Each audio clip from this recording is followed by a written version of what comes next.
What is up, you guys? I'm Charmx. Today I'm going to be reacting to Game Theory, The Tragedy of Minecraft's Sunken Tomb, brackets, The Drowned, by the Game Theorist. Now, I believe this is going to be delving into what the Drowned are, really, and I believe in the last...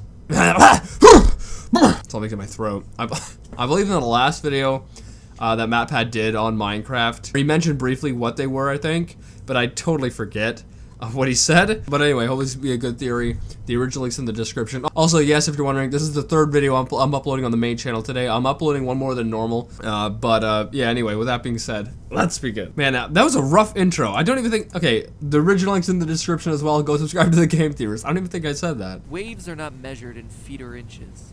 They're measured in increments of fear.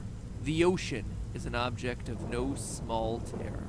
There are three sorts of people: those who are alive, those who are dead, and those who are at sea. Those are some interesting quotes. Hello, Internet! Welcome to Game Theory, where first off, thank you for showing up in force to our St. Jude charity livestream last week. With your help, we were able to raise $1,330,000 for children with childhood cancer. $1.3 million in just 10 hours of time. That is money. I wasn't aware they raised that much. I was aware that the video, oh, I'm losing my mind. I was aware that the video they did ended up getting like 12 million views within one day, I believe, which is insane. That is going to a purely good cause, saving the lives of children and kicking cancer's butt once and for all. I know we said it a lot during the live stream, but in case you weren't there, thank you guys, it's really awesome. It makes such a difference. It's literally buying back the lives of children. All this money that is being raised right now is going to save more kids that are coming to the doors to St. Jude. So thank you guys. Thank you for being there. Thank you for showing the world that being a YouTuber or being a fan of YouTube, being a gamer, none of those things have to be dirty words. That is the power of communities united to make a change. And that's pretty darn incredible. And then, along with raising that amazing amount of money, I also got myself dunked, egged, and shaved by some of my best friends, both... I was not aware you got yourself shaved, Matt. Was it your full head that got shaved, Matt, or just like the little part there that you showed? If it was just that little part there that you showed, you might as well just get that that Spider-Man Into the Spider-Verse Gwen haircut, which like half of it head is shaved. No, it might be a new look for you, Matt. On and off YouTube. All in all, it was pretty amazing across the board. So thank you for being there, and thank you for helping to make December 3rd the single proudest day of my YouTube career. So now let's talk about pirates. Yarr! You see, last time we started our deep dive into the underwater mysteries of Minecraft's overworld, we first turned our attention to the Guardian and Elder Guardian mobs, pointing out that they definitely don't seem to be organic fish-like creatures. From their bodies composed of prismarine block to their inability to suffocate when left on land, from dropping crystals to launching eye lasers with decidedly non-fishy anatomy, these creatures of the deep appear to be more man-made than fish-made, almost as if they were intended. Yeah, and I thought these were puffer fish.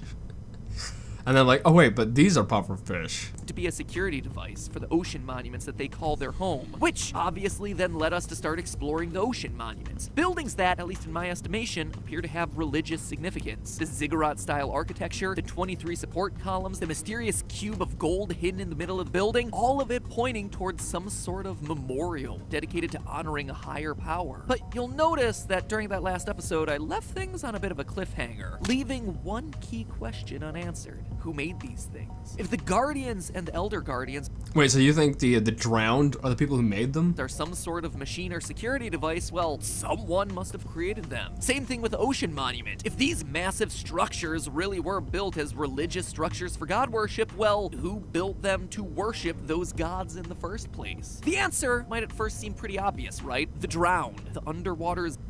That's what it sounds like you're saying, but now that you've mentioned that, it sounds like you're not saying that, so I don't know what you're saying, Matt. Zombies that swim around throwing their tridents at you and making underwater exploration just a big ol' headache. Because they're the only human... Yeah, it's very annoying. Seems like it clearly must be them, right? And it is! Or, at least, it's my theory that they're the ones who built these structures.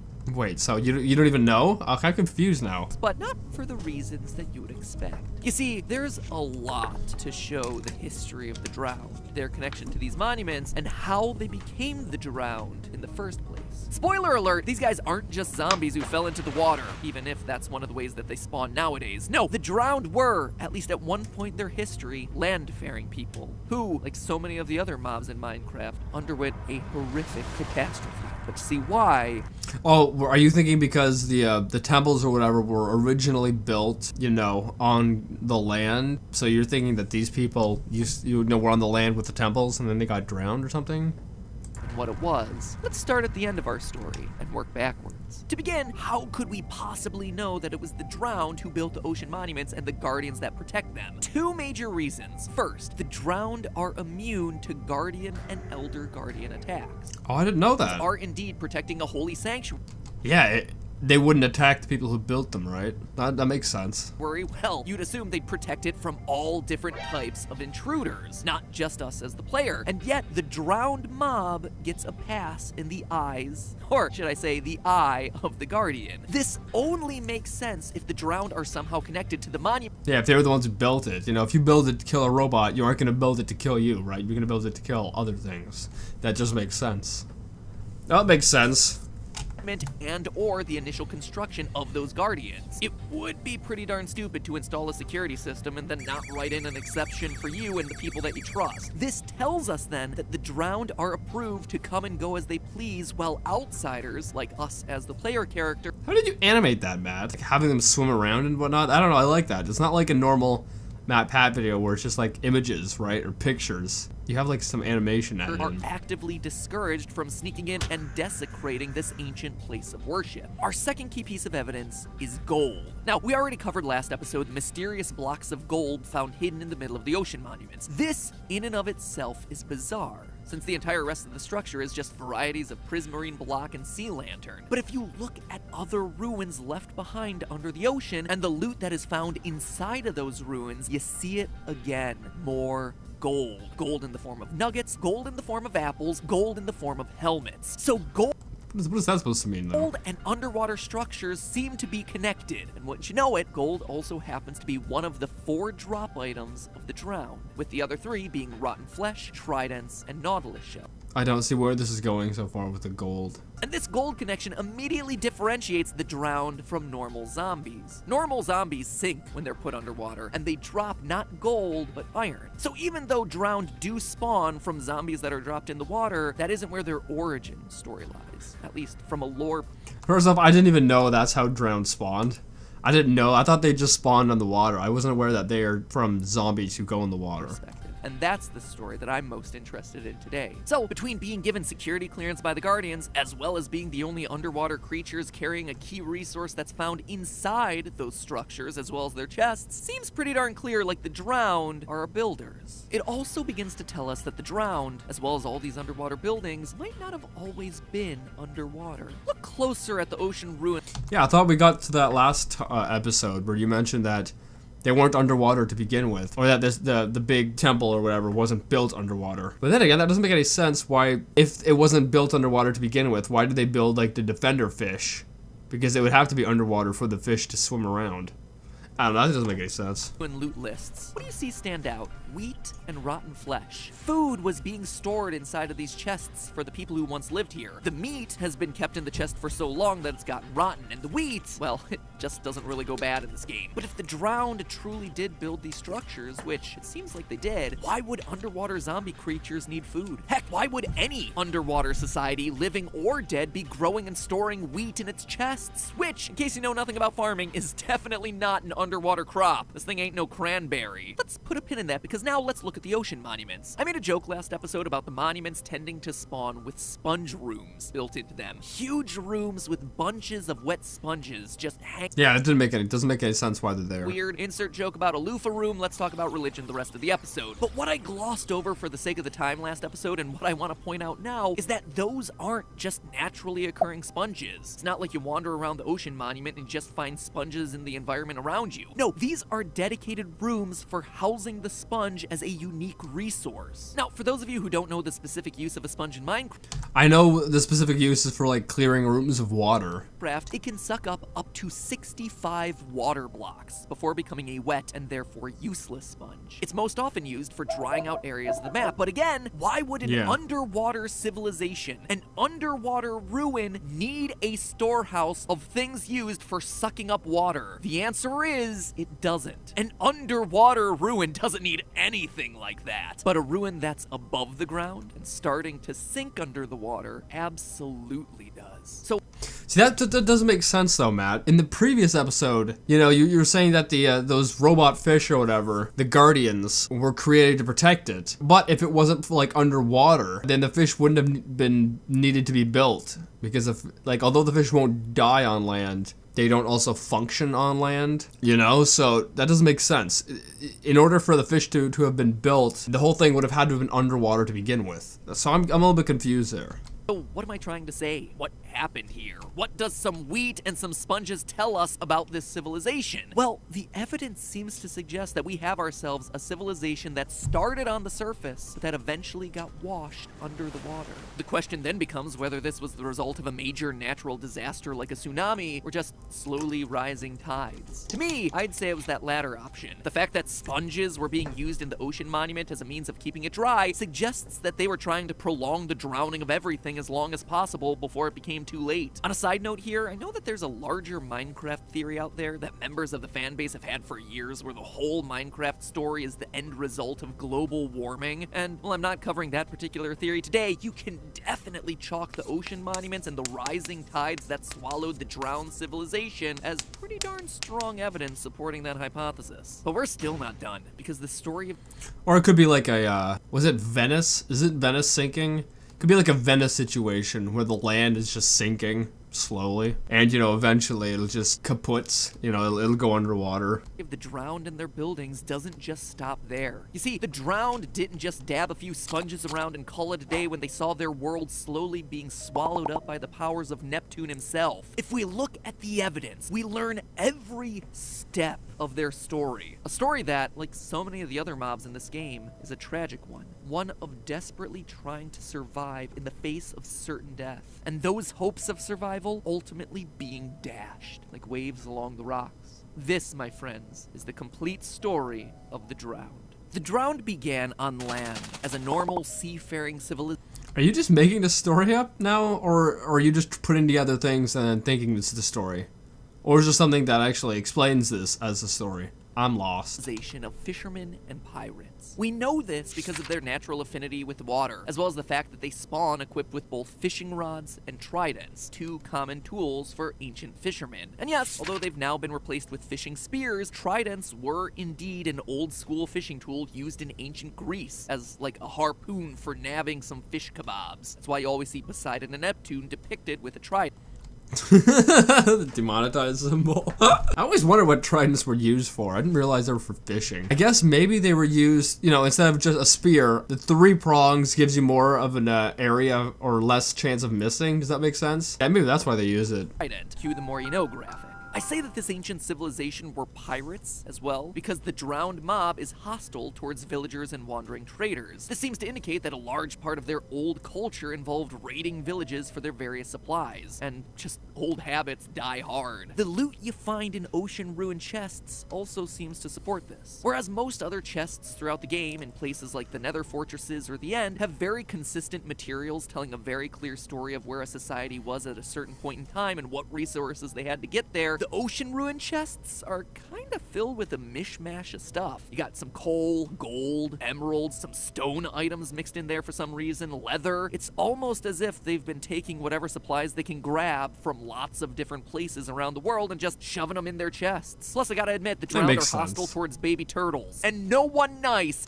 Wait, the drowned are hostile towards baby turtles? What? I didn't know that. Why? Why do they care? It's weird. Do you think Notch or Microsoft went through all this thinking when creating these characters? is hostile towards baby turtles, so they gotta be pirates. Putting aside the pirate business, we know for sure that they were a fishing and water-based culture that also happened to be deeply religious. But then the waters started to rise. Sure, they tried their best to hold back the floods using sponges, but it clearly wasn't enough. The waters weren't receding. If nothing was done, their whole world would be swallowed up by the very oceans their lives. Should have built like a big, I don't know what, dam around the place. Keep the water out like what's that country? It's not Finland. Norway? Isn't Norway have the dam? I don't know. Livelihoods were dependent upon. So they did what they know best. Their best fishermen took off into the ocean. Why? Because they were in search for one thing, the heart of the sea. Notice inside ocean ruin chests that there's one additional item that really stands out, the buried treasure map. Now, this is important. There are 3 types of maps in the game of Minecraft: ocean, woodland, and buried treasure. The first 2 are fairly standard. They're sold by pretty much any cartographer. But the last one, the buried treasure map, can only be found in the remnants of the drowned civilization, underwater ruins, and shipwrecks. And that shipwreck detail is important. It tells us that these fishermen went out into the oceans on their boats, carrying these maps, looking for the treasure that was hidden on those maps. They must have really sucked at sailing if they all crashed and died. Now, buried treasure in Minecraft is pretty interesting. It can include everything from TNT to cake to chainmail armor. Basically, lots of different items can all be found inside of these hidden chests. And, like all buried treasure, most of the stuff you're gonna find is gonna be common, boring, everyday items that I'm so confused on what's going on right now. What is Matt trying to get at? could probably just as easily have been crafted or bought at a store. But there's one unique item that can only be found inside these buried treasure chests: the heart of the sea. And you're saying that these guys went out to go find it? I suspect that this item was a bit of a myth to the drowned civilization. An old fisherman's tale about some mysterious object, an all-powerful blue pearl that could somehow allow a person to be master of the waves. I mean, consider this. In the game, the Heart of the Sea only has one functional use: building conduits. These conduits bestow the effect Conduit Power, an area of effect status Yeah, these things allow you to breathe underwater, isn't that right? boost that gives anyone in the area who's touching water the skills of water breathing, night vision, and haste. 3 skills that would be pretty Oh, so you thought they went out to go get this so that they could put it inside of their temple place so they could breathe in there. darn essential for a society frantically rushing to fight against the rising tides. Water breathing to survive the suffocating waves, night vision to work around the clock, making darkness just as productive as the day, and haste to speed up the building process as time continues to tick down and as the tides continue to rise. This was their hope, to find the mysterious and super rare Heart of the Sea object, the one thing that they believed could save them. And with the waters quickly rising into their homes, there was no place left to turn. No. I like all the graphics that you have in this. I definitely noticed that this has a higher production than like the average game theory video. And I don't want that to sound mean or whatever, but just looking at how there's like a lot of 3D animated stuff kind of in this, or at least it looks like it's 3D animated, it's definitely well done. No other solution. They had to find Well, that's not 3D, I guess. I just saw the picture flip, but it looks cool. Okay. this object, myth or otherwise. So they sent out their ships by the hundreds, carrying their maps and fishing gear, desperately searching the waves, knowing that the lives Oh, so you think all the ships that are in the Minecraft are from the drowned as they were going out to find the thing to let them breathe underwater? of their loved ones hang in the balance. And as you can imagine, many aren't able to survive the journey. You'll notice that there are many shipwrecks sprinkled along the bottom of the ocean, broken husks of boats that contain those treasure maps, ships wrecked upon the rocks, or sucked down by whirlpools in the sea. Meanwhile, those left at home collect nautilus shells, the other ingredient necessary to build those conduits, ready to make the conduit once one person, one sailor finds that elusive Heart of the Sea, but it never comes. No one ever discovers it. Help never arrives back home. That's why we never find a natural I think this is a really good theory. It's quite believable. naturally existing conduit in the world. And so this fishing society sinks. Their buildings and monuments get I think swallowed by the, waves. The fishermen cast out and buried in the sea. They become, literally, the drowned as without the conduit's power, they choke on the waters of the ocean. They become the undead that continue to haunt and It's a very sad story.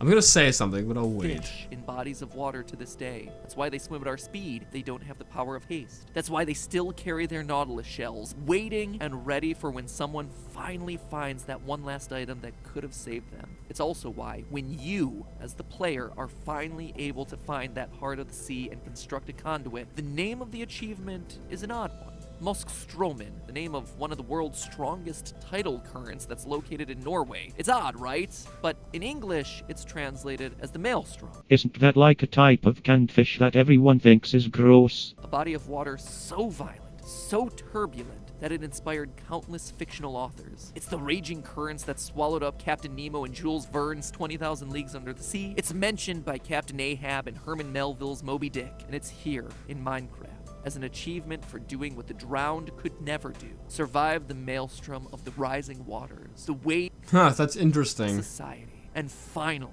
conquer It's a lot of minute details that you have to be aware of when analyzing Minecraft, and I'm not a very observant person. the waves. But hey, that's just a theory. I think this is a good theory. I think it makes a lot of sense. However, I kind of realized in this, the last episode where Matt was describing the Guardians, you know, and how they're supposed to defend the temple or whatever. What doesn't make sense is that, you know, if the temple was dry originally, why would the builders build like the robotic fish to defend the temple if the fish couldn't swim because the temple was dry? That doesn't make sense. If they were so worried about, you know, keeping the water out of the temple or whatever, you'd think they would have been doing other things than building robotic defender fish, you know, guardians. So that doesn't make sense the more I think of it. But, you know, I think all in all it's a decent theory. I think Matt maybe, you know, grasped a little bit, but I think in general it's a good theory. I think I'd rate it out of a 10 probably at like maybe a 7. And yeah, make sure you guys go subscribe to The Game Theorist if you enjoyed this. If you're new, hit subscribe and join the family.